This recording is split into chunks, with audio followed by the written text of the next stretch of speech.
In the news tonight, back to school D-Day is upon us, and tomorrow, pupils, students, teachers, and even some parents go back to the classrooms for a new school year, blessed with so many innovations. The regional council elections come up December 6, 2020, and from the list deposited and published, the CPDM party is the only political party present in every constituency in the country.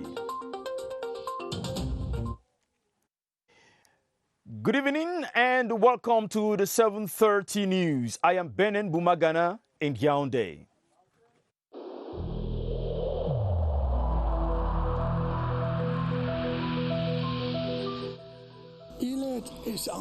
Each of us must comply with the measures that have been taken.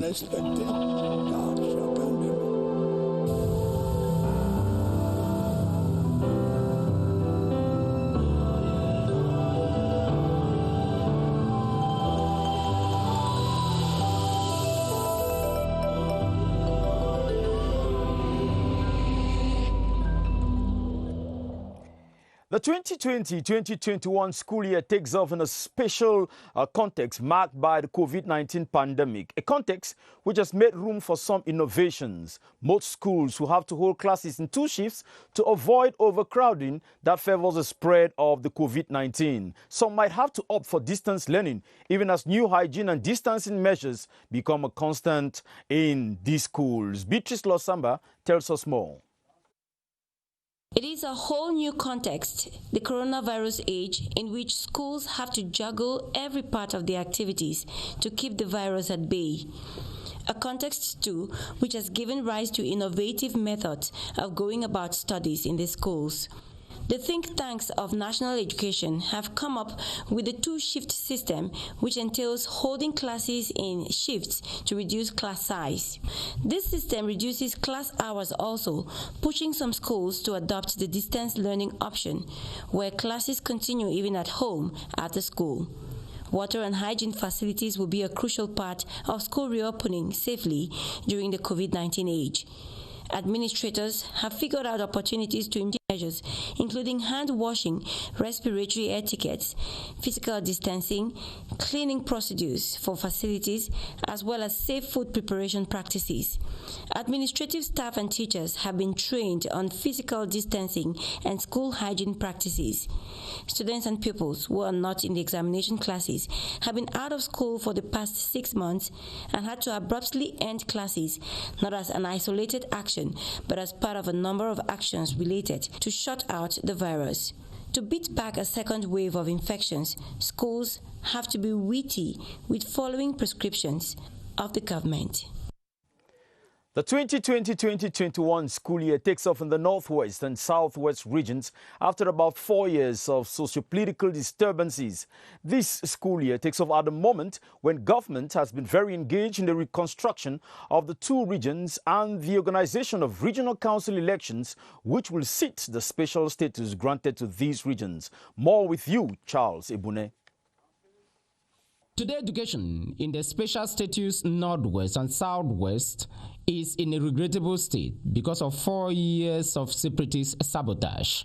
It is a terrible happening, a terrible crime, in the sense that we shouldn't deprive our children of education.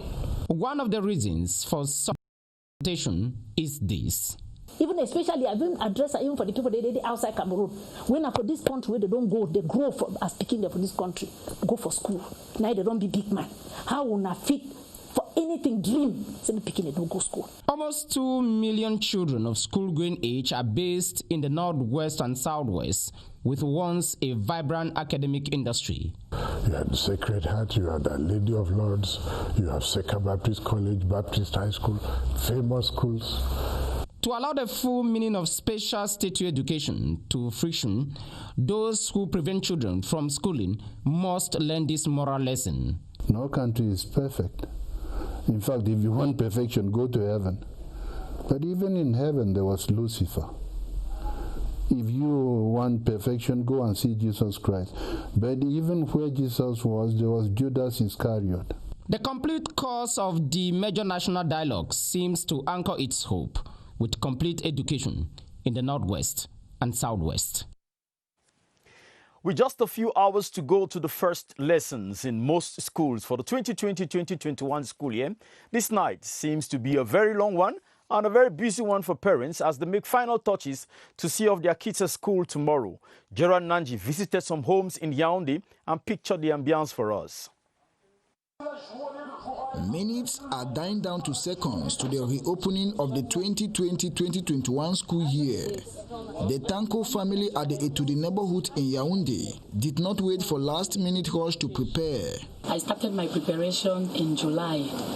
I started with books. I was buying some books and keeping in the house. After the books, I bought some bags.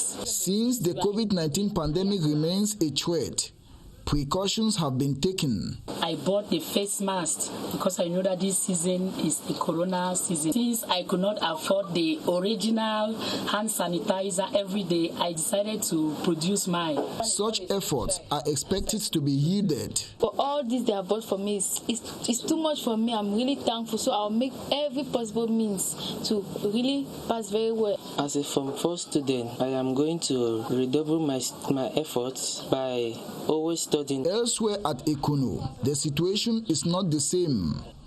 10-year-old Marie Rose, a primary school graduate, is expressing fears about forging her secondary education. Not even an exercise book has been purchased, but she is hoping that her parents will get some money to send her to school in the days ahead. And as classes begin tomorrow for the new school year, parents are now faced with a new challenge, that of adapting to the two-shift system. This innovation introduces a new twist in the timetable of students, but also of the parents. And in the following report, most of them say whatever they do, they would have to adjust. Romeo Kenyan. A father and a son, dotting the I's and cutting the T's. School resumes this Monday. Classes will hold in shifts, a morning session and an evening session. A new academic program that comes along with its intricacies. Last year, my children leave home in the morning and they came back in the afternoon, and now it will be very difficult for us. But this is not applicable in all institutions. My children are in private school, so concerning the chief system, it does not really pull my attention. In a context jeopardized by the COVID-19 pandemic, parents, however, remain optimistic. The measure taken by the government is a very good measure. So we are compelled to do with that. Whatever the case, guardians are anxiously waiting on their children to get back to school after a long vacation. Let's go over to the southwest region, where the Limbe Municipal Council is accompanying the children of the municipality back to school. The mayor of the Limbe 1 municipality has handed over financial and material assistance to the pupils and students of the locality, calling on them to seize the opportunity to build a better future for themselves and the nation as a whole. Ndike Annabelle covered the story and now reports.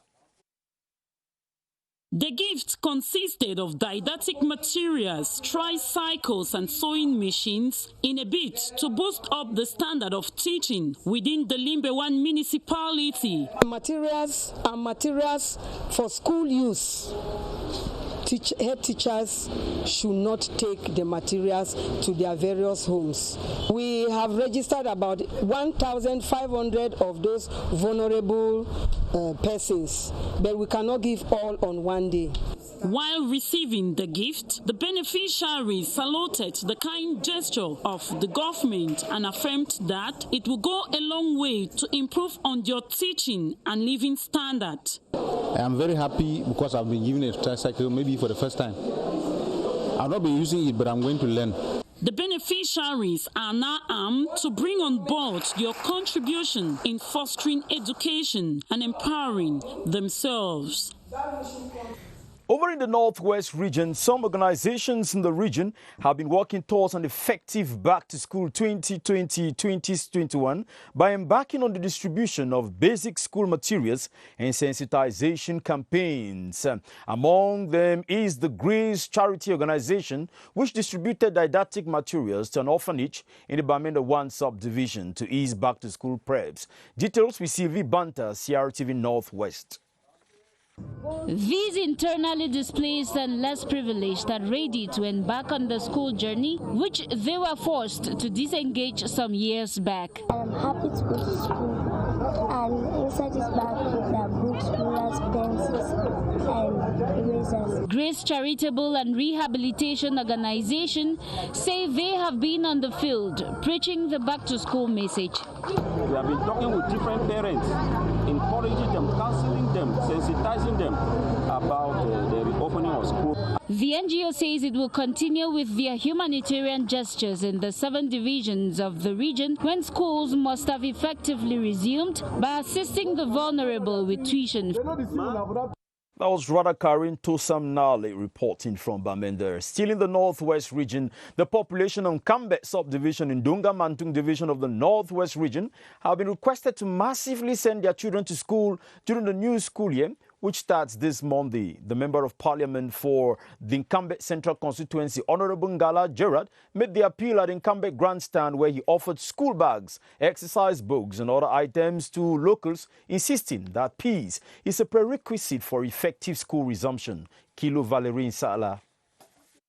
For the past 4 years of unrest and school boycott in many areas of the Northwest, the town of Kiambe has remained exceptionally peaceful, enabling effective schooling. But in neighboring villages like Tabinken, Binkiam, Bot and others, education has not been comparatively hitch-free, prompting the Member of Parliament for Kiambe Central to visit some of these localities, requesting for a change.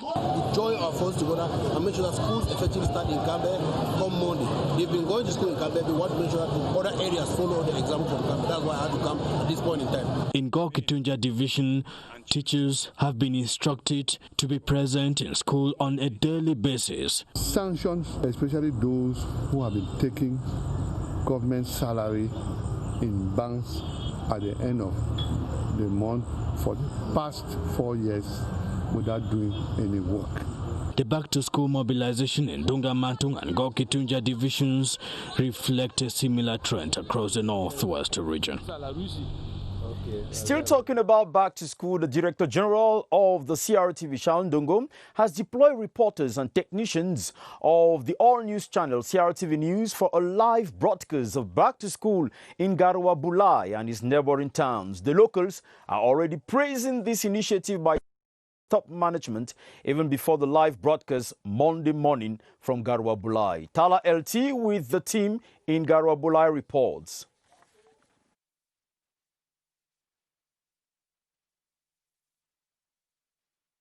We're surely going to get that report by Tala LT, who will be telling us about the mobilization of CRTV News team to bring to you a live report tomorrow morning from Garwa Bulai. The arsenal and the quality of manpower dispatched to Garwa Bulai for this special back-to-school outdoor broadcast on Monday, October 5th shows the importance the CRTV's top management attaches to the event. Upon arrival in the border town of Garwa Bulai, the delegation led by Evelyn Owona Esomba jumped to work in order to ensure the success of Monday's program. Presenters like reporters mean business. I'm so ready for the show on Monday, which is back on campus. It's going to be an hour-long program, special program to welcome kids, students, pupils who have been away for about 7 months since March, and now for them to have this new feeling of coming back to school.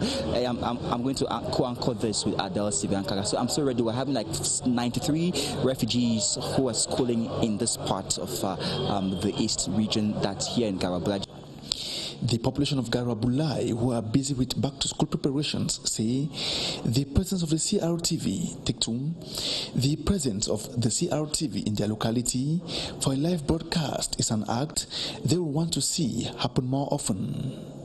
Non, c'est très bien. If the CRTV comes to Garabulai, it's a good initiative. We're happy and pleased to welcome them. Bon, sur lundi, ceux qui vont vraiment arriver. It's a laudable idea. We wish luck to all those who will return to their classroom on Monday. Vraiment la rentrée. Tout le monde attend cela.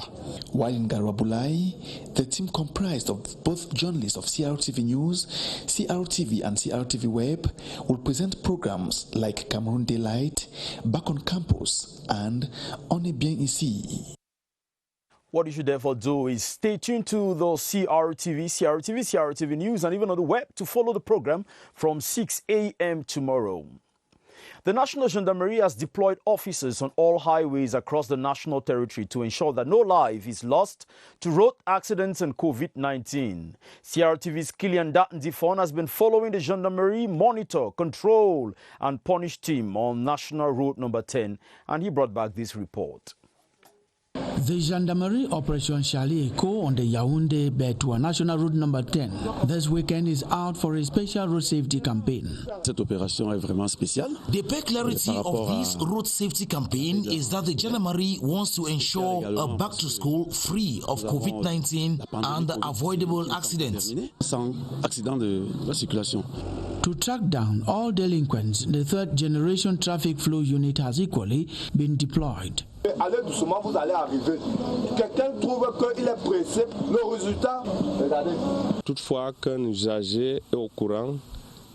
When drivers get near a fixed control post, they slow down, and after the post, they disrespect speed limits. That is why the High Command has put in place the Traffic Flow Control Unit to track them down. Un contrôle de flux dynamique. The Traffic Flow Control Unit is also out to promptly notify and clear wrongly stationed vehicles likely to cause accidents. From the list of candidates accepted to run for the December 6, 2020 regional council elections, the CPDM party is present in all constituencies considered to be their stronghold or in areas where they hope to win seats. Ebenezer Kanga reports on which party is contesting in which constituency. In the Adamawa region, competition will be stiff between the CPDM and its old rival. 9 political parties will run for the elections in the Central region. In Nyongankele division, PUS, PCRN, CPDM and UPC will vie for the seats. In the East region, the NUDP will challenge the CPDM in Lomanjaram division, while the CPDM will stand alone in Bumbangoko, Opanyong and Kadei divisions. In the Far North region, FSNC, CPDM, and NUDP will compete for the seats in Jamara division. 5 political parties are on the starting line in the Littoral region. The PCRN, MLDC, CPDM, and UPC in Senegal Maritime division. The PCRN and CPDM in Wuri, while the CPDM is alone in Mungo division. In the North region, the FSNC, CPDM, and NUDP will lock horns in Benue and Mayoluti divisions. In the West region, UMS will challenge the CPDM in Opankam, PCRN, CPDM, and UDC in Noon. The CPDM is running alone in the Northwest, Southwest, and South regions. On to something else. The cleanest city for the year 2020 in Cameroon will be announced tomorrow, Monday. The Minister of Housing and Urban Development, accompanied by an independent jury today, ended an inspection tour of the cities of Yaoundé, Limbe and Douala, the 3 pilot cities in the competition. Cynthia Sabtala was traveling with the minister and brought back this report. The criteria considered while inspecting the 3 cities in competition for 2020's cleanest city include the general sanitation and cleanliness of the city, maintenance of green spaces, and the participation of the population. From Yaoundé, then Limbe on Saturday, And finally, Douala. The minister accompanied the jury on a visit to different schools, market squares and regional hospitals selected in the council areas. The first observation is that mayor can change the image and the life of the population. At the end of this World Habitat Day, to build guidelines for local authorities, for population, to keep the city clean, to build more local housing. The gap is 1.5 million. While a decision is being made on the best local initiative for low-cost housing and that for this year's Cleaner City, the minister has urged the different mayors to continue working with the population to maintain good hygiene practices. In preparation of the roundtable on financing CEMAC integration projects, a CEMAC high-level delegation will attend the 4th edition of the Paris Intra-Week schedule for October 5 to 9, 2020 in Paris.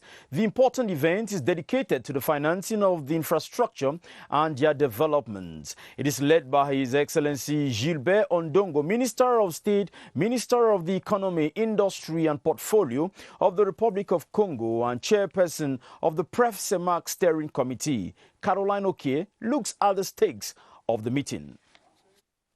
It is in response to the CEMAC Heads of State Extraordinary Summit last November 22, 2019, that a high-level delegation of CEMAC will have the opportunity to promote the 12th integration project of the sub-region as well as mobilize donors to finance projects relating to infrastructure.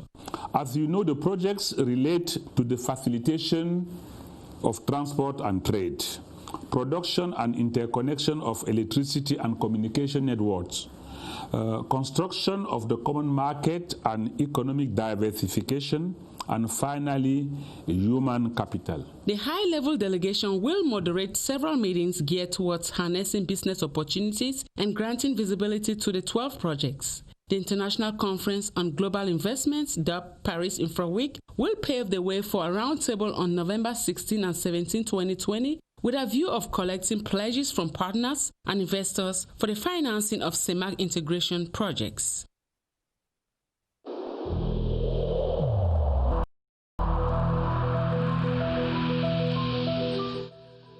The wearing of face masks in public places will be mandatory until further notice.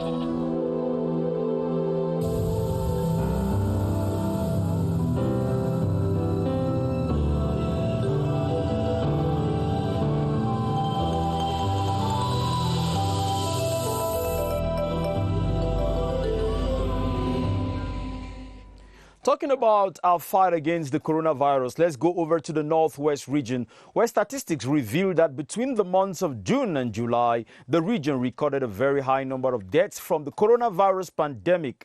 Over the weeks, the region has carried out strict measures to push back the disease in the region and better prepare for the 2020-2021 school year. Baldwin Sama is live at the Public Health Emergency Center with his guest, Dr. Kingsley Chenso, Northwest Regional Delegate for Public Health, with details. Hello, Baldwin. Well, good evening to you, Benin Bumagana, and welcome. Tonight, we take you over to the northwest region of the country, this region that noticed a high rate of fatality in terms of COVID-19 in the country between the months of June and July. And our guest tonight is the Northwest Regional Delegate of Public Health, Dr. Kingsley Chenso. Mr. Regional Delegate, good evening. Good evening, Baldwin. Tell us, Mr. Regional Delegate, your region between the months of June and July witnessed a high rate in terms of fatality, talking about the COVID-19. What accounted for that and what measures were taken to preempt that?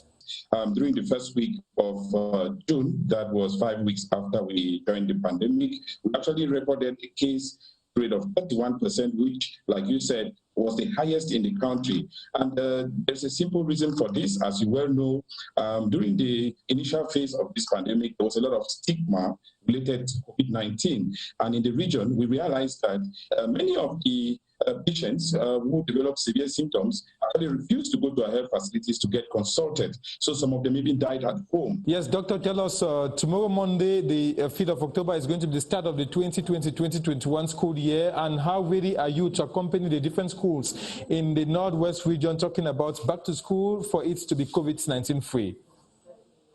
We are actually conscious of the necessity of a COVID-19 free back to school.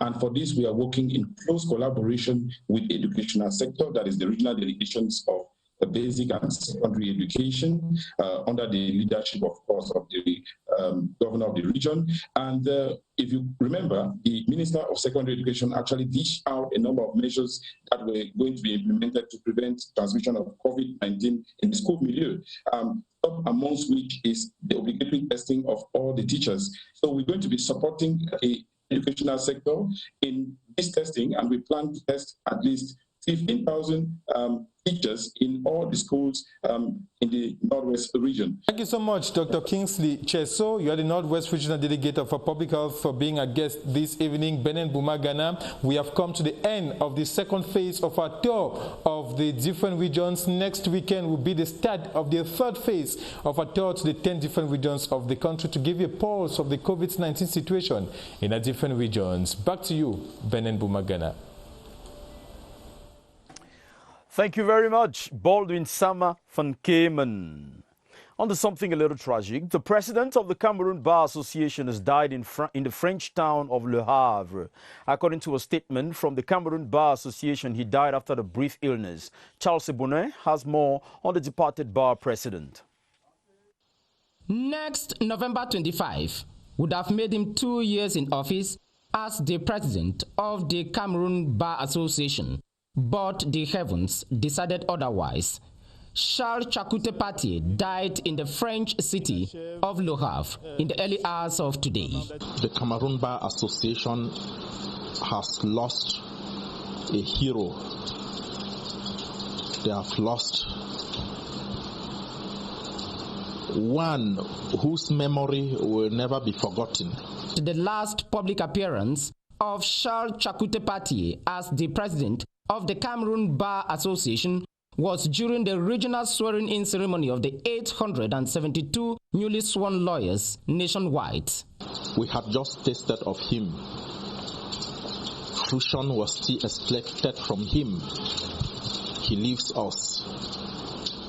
We are in tears. Charles Chakute Paty was the 12th president of the Cameroon Bar Association.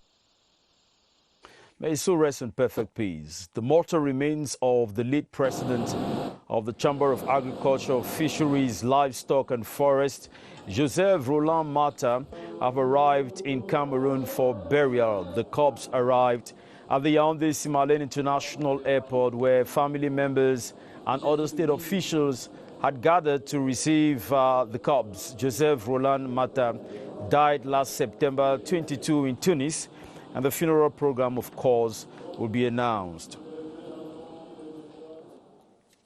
Some Sawa women in the littoral region have been empowered on food transformation and other activities to help them be financially autonomous during a two-day workshop.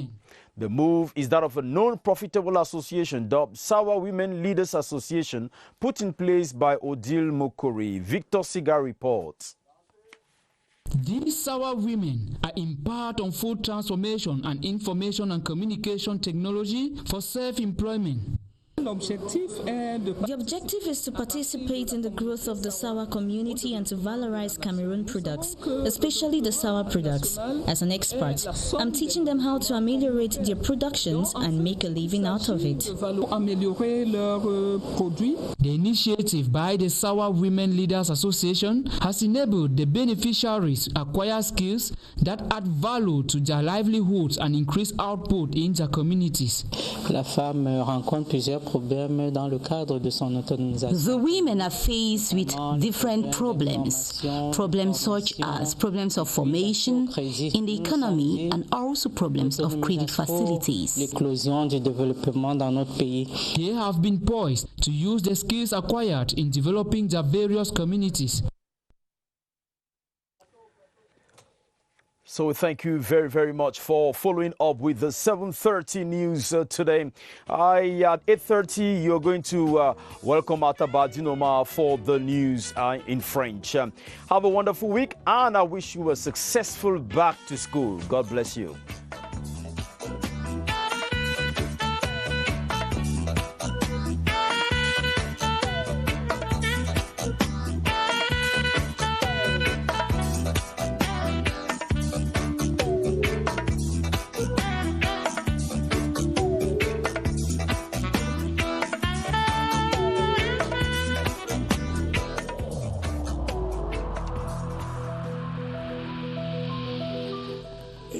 In this connection, we should avoid stigmatizing.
CRTV News, ici, toute l'info.